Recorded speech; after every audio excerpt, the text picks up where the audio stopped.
আসসালামু আলাইকুম। আপনারা দেখছেন আপলিট বাংলাদেশ, আর সাথে রয়েছি আমি রুবেল। কমে যাবে ঢাকার সড়কের ভোগান্তি, শেষ হতে চলেছে দেশের সবথেকে দীর্ঘ এবং অত্যাধুনিক চীনের প্রযুক্তি ব্যবহার করে নির্মাণ হওয়া ঢাকা বাইপাস এক্সপ্রেসওয়ের প্রথম অংশের কাজ। আমরা এখন রয়েছি 300 ফিট পূর্বাচল এক্সপ্রেসওয়ের শেষের দিকে, আর কাঞ্চন ব্রিজ থেকে কিছুটা আগে। ঠিক যে স্থানে এসে পূর্বাচল এক্সপ্রেসওয়েটি শেষ হয়েছে, সেখানে এখন নির্মাণ হচ্ছে বিশাল আকৃতির আন্ডারপাস। ধারণা করা হচ্ছে ভুলতার দিক থেকে এসে কাঞ্চন ব্রিজ পার হয়ে যারা মীরের বাজারের দিকে যাবে তারা এই আন্ডারপাস ব্যবহার করবে। শুরুর দিকে এখানে পূর্বাচলের মতো একটি অ্যাডগ্রেড ইন্টারসেকশন নির্মাণ করার কথা শোনা গেলেও সেটি পরবর্তীতে বাদ দেওয়া হয়। বর্তমানে আন্ডারপাসের নির্মাণ কাজটি বেশ গতি নিয়েই এগিয়ে চলছে। সেই সাথে পুরনো কাঞ্চন ব্রিজের সাথে আন্ডারপাসের সংযোগের জন্য একটি নতুন রাস্তা নির্মাণের কাজ চলমান। বাইপাস এক্সপ্রেসওয়ে এবং পূর্বাচল এক্সপ্রেসওয়ের জন্য এটি বেশ গুরুত্বপূর্ণ একটি স্থান। এছাড়া এই স্থানটি ঢাকায় প্রবেশ এবং বের হবার একটি গেটওয়ে হতে যাচ্ছে। পুরনো কাঞ্চন ব্রিজের পাশে নতুন একটি 4 লেনের ব্রিজ নির্মাণ হচ্ছে। বাইপাসের কাজটি শেষ হলে নতুন 4 লেনের ব্রিজটি দিয়ে যানবাহনগুলো ভুলতার দিকে যাবে, আর পুরনো ব্রিজ দিয়ে ভুলতার দিক থেকে যানবাহনগুলো মীরের বাজার এবং পূর্বাচল এক্সপ্রেসওয়ে দিয়ে ঢাকার ভেতরে প্রবেশ করবে। জানা গিয়েছে পুরনো ব্রিজটিকেও সংস্কার করা হবে। গত রোজার ঈদকে কেন্দ্র করে বাইপাস এক্সপ্রেসওয়ের প্রথম অংশটির কিছু অংশ অল্প কিছু দিনের জন্য চালু করা হয়েছিল। শুনেছি সেদিকেও খুব দ্রুত নির্মাণ কাজ এগিয়ে চলছে। সামনের দিকে গিয়ে সেটিও আপনাদেরকে দেখাবো, তাই শেষ পর্যন্ত সঙ্গেই থাকুন। আমাদের আজকের ভিডিওটি স্পন্সর করেছে অনলাইন বাংলা স্কুল। পৃথিবীর বিভিন্ন দেশ থেকে প্রবাসী শিশুরা এখানে বাংলা ভাষা শিখে থাকে। বিস্তারিত জানতে ভিজিট করুন onlinebanglaschool.com। তাদের ওয়েবসাইটের লিংক পেয়ে যাবেন ডেসক্রিপশন বক্সে। এদিক থেকে সামনের দিকটি চলে গিয়েছে মীরের বাজারের দিকে। এখানে বাঁ দিকটি পূর্বাচল 4 নম্বর সেক্টর, আর ডান দিকটি হচ্ছে 5 নম্বর সেক্টর।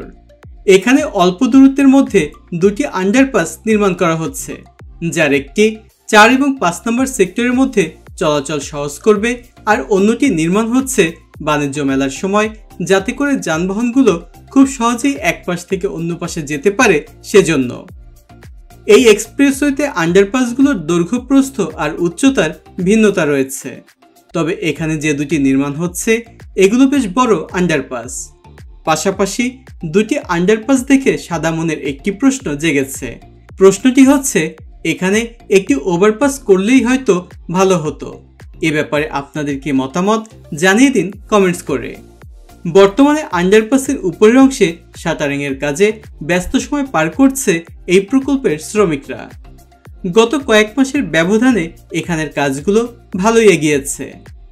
48 কিলোমিটার এই বাইপাস সড়কটি উত্তরে ঢাকা টাঙ্গাইল মহাসড়ক আর দক্ষিণে ঢাকা চট্টগ্রাম মহাসড়ককে যুক্ত করবে, আর ভুলতায় সংযোগ ঘটাবে সিলেট মহাসড়কের সাথে।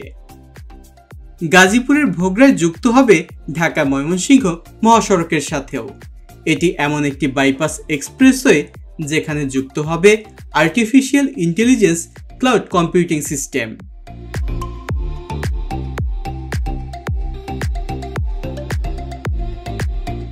কিছুটা সামনের দিকে চলে এসেছি। এখানে বেশ বড় একটি কালভার্ট নির্মাণের কাজ চলমান। পূর্বাচলের সেক্টরগুলোর মধ্যে অসংখ্য লেক রয়েছে। সেই লেকের সাথে শীতলক্ষার সাথে সংযোগ ঘটাবে এদিক থেকেই। প্রথম অংশের এদিকের কাজটি শুরু হয়েছিল বেশ দেরি করেই, তাই এদিকের কাজগুলো এখনো চলমান। এদিকে দেখা যাচ্ছে বাউন্ডারি ওয়ালের কাজ চলছে, আর মূল এক্সপ্রেসের দুই পাশে সার্ভিস লেনের কাজটিও কিছু কিছু জায়গাতে দৃশ্যমান আছে।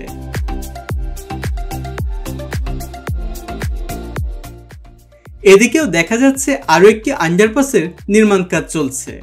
দেখা যাচ্ছে আন্ডারপাসের জন্য সংযোগ সড়কের কাজটিও দৃশ্যমান।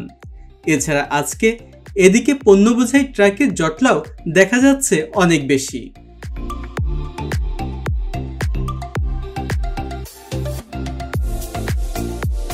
আরো বেশ কিছুটা সামনের দিকে চলে এসেছি আমরা। এদিকেও দেখা যাচ্ছে আরও একটি আন্ডারপাসের কাজ চলছে। প্রায় 3.5 কোটি টাকার এই প্রকল্পে থাকছে 40টি আন্ডারপাস, 3টি ব্রিজ, একটি ইন্টারসেকশন, 2টি ওভারপাস এবং একটি ফ্লাইওভার। আমরা আজ গাজীপুরের ভোগড়ার দিকে যাব। ভোগড়া বাইপাস থেকে কাঞ্চন সেতু পর্যন্ত প্রায় 25 কিলোমিটার অংশের কাজ এবছর শেষ হবার সম্ভাবনা রয়েছে। এছাড়া কাঞ্চন ব্রিজের পর থেকে মদনপুর পর্যন্ত অংশেও নির্মাণ কাজ চলছে। ওই অংশের কাজটিও 26 সালে শেষ হবার কথা রয়েছে। এই বাইপাসের পাশে এদিকটায় রাজুকের আওতায় বনানী কবরস্থানের মতো একটি কবরস্থান তৈরির কাজ চলছে।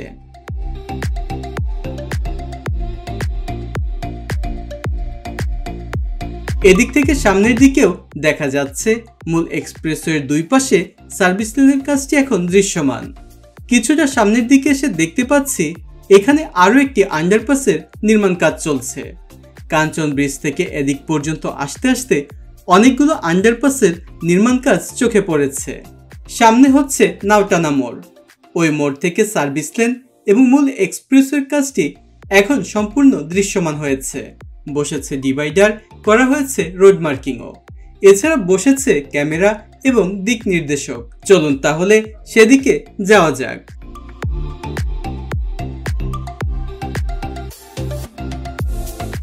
আমরা চলে এসেছি নাওটানা মোড়ের দিকে।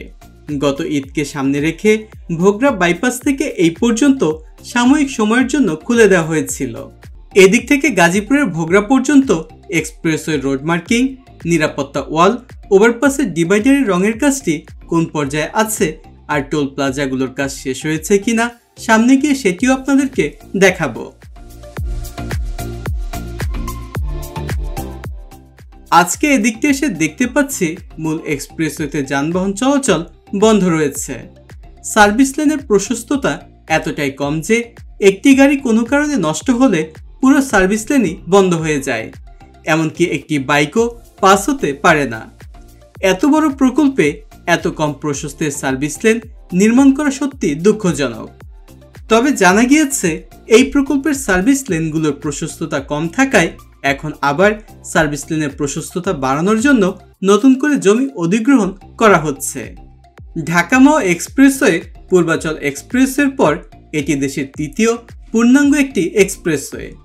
তবে এই এক্সপ্রেসওয়েতেও মাওয়া এবং পূর্বাচল এক্সপ্রেসওয়ের মতো মিডিয়ানে গাছ রোপণের ব্যবস্থা রাখা হলে সেটি দেখতে যেমন ভালো লাগতো তেমনি পরিবেশের জন্য ভালো হতো। তবে এটিকে নির্মাণ করা হয়েছে ঢাকা টাঙ্গাইল মহাসড়কের মতো করে। চলুন তাহলে এবার আপনাদের ম্যাপের মাধ্যমে দেখাই এই সড়কটির শুরু এবং শেষ, সেই সাথে অন্যান্য সড়কের কানেক্টিভিটিগুলো। এটি গাজীপুরের ভোগড়া বাইপাস থেকে শুরু হয়ে মীরের বাজার, কাঞ্চন সেতু, ভুলতা হয়ে মদনপুরে গিয়ে ঢাকা চট্টগ্রাম মহাসড়কের সাথে যুক্ত হবে। আর এই স্থানে পূর্বাচল এক্সপ্রেসওয়ের সাথে যুক্ত হবে একটি আন্ডারপাসের মাধ্যমে। আমরা এবারে চলে এসেছি ভোগড়ার দিকে। এদিকে দুটি টোল প্লাজা নির্মাণ করা হয়েছে। এবার এসে দেখতে পাচ্ছি টোল প্লাজাগুলোর কাজ সম্পূর্ণ শেষ হয়েছে।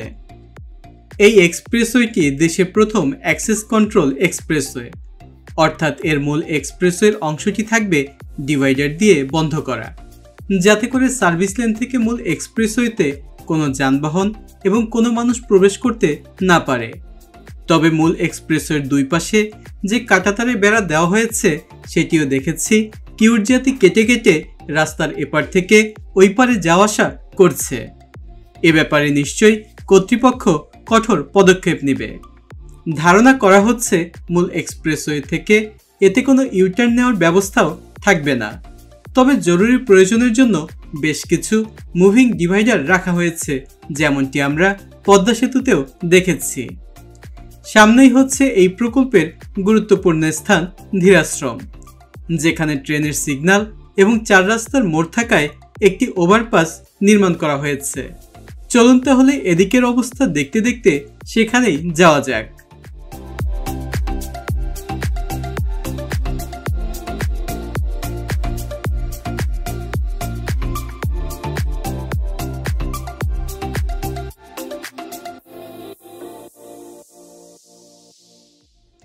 এটি ধীরাশ্রম। এখানে ট্রেনের সিগন্যাল এবং 4 রাস্তার মোড় থাকায় এই ওভারপাসটি নির্মাণ করা হয়েছে। এবার এসে দেখতে পাচ্ছি এর কাজটিও সম্পূর্ণ শেষ হয়েছে।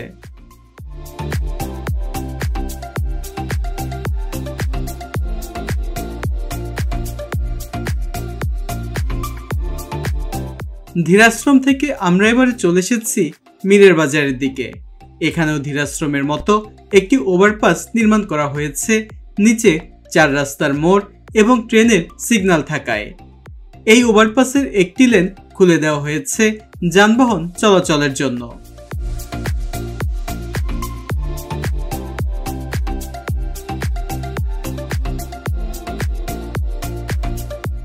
দেখতে দেখতে এবারে আমরা চলে এসেছি নাগদা সেতুর দিকে।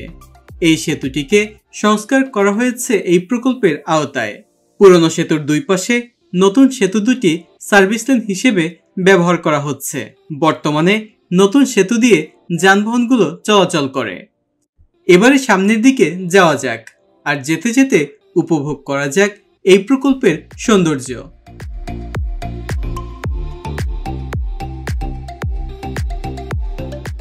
দেখতে দেখতে আমরা চলে এসেছি উলুখোলার দিকে।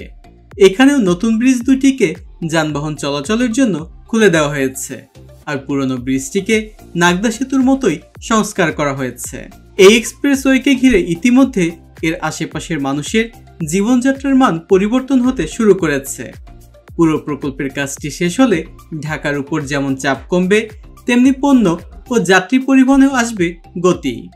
ঢাকা মাওয়া এক্সপ্রেসওয়ে এবং পূর্বাচল এক্সপ্রেসওয়ের সৌন্দর্য একরকম, আর এই ঢাকা বাইপাস এক্সপ্রেসওয়ের সৌন্দর্য একটু অন্যরকমই। আমার কাছে এই এক্সপ্রেসওয়ের বাঁকগুলো সব থেকে বেশি ভালো লাগে, যা উপর থেকে আরো বেশি ফুটে ওঠে। তো এই ছিল আমাদের আজকের আয়োজন। তো বন্ধুরা, কেমন লেগেছে আজকের এই ভিডিওটি? যদি ভালো লেগে থাকে তাহলে অবশ্যই বন্ধুদের সাথে শেয়ার করুন। সেই সাথে কমেন্টস করে জানিয়ে দিন আপনার মন্তব্য। আর যারা নিয়মিত আমাদের ভিডিও দেখেন কিন্তু এখনও চ্যানেলটি সাবস্ক্রাইব করেননি, তারা সাবস্ক্রাইব করে পাশে থাকা বেল আইকনটি প্রেস করে দিন, যেন পরবর্তী ভিডিওর নোটিফিকেশনগুলো পেয়ে যান সবার আগে। আর যারা ইতিমধ্যে চ্যানেলটি সাবস্ক্রাইব করেছেন তাদেরকে জানাচ্ছি অসংখ্য ধন্যবাদ। যে যেখানে থাকুন ভালো থাকুন, সুস্থ থাকুন। আজকের মতো আমি রুবেল বিদায় নিচ্ছি। আল্লাহ হাফেজ।